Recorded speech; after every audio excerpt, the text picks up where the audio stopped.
Welcome to the Slop Farm. Enjoy the video. In this video, I will explain how to connect MetaMask with OpenSea full guide. Open your browser extension, unlock MetaMask, and set the network to Ethereum mainnet. Next, visit OpenSea and click the wallet icon, then choose MetaMask and approve the connection. Confirm the site permissions and use the account you prefer. If you need to switch accounts, use the MetaMask menu and reconnect on OpenSea to refresh the session and permissions. Start by reviewing the permission request from OpenSea and MetaMask and read each line slowly.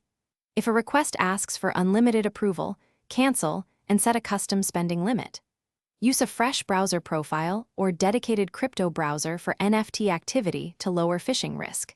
Enable automatic lock time in MetaMask and keep your seed phrase offline. These steps protect your assets while keeping the connection smooth and predictable.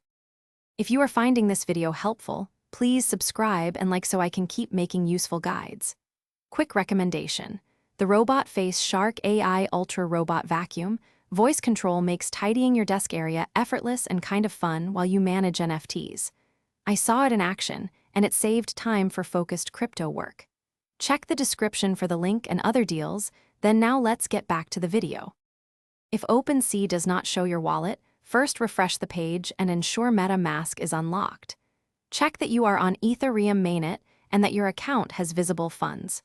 Disconnect and reconnect the wallet from OpenSea settings to reset permissions. If issues persist, try another browser or disable interfering extensions. These quick steps usually resolve connection hiccups so you can continue bidding, buying, or listing without delays. Thanks for watching. Consider subscribing if we helped you today.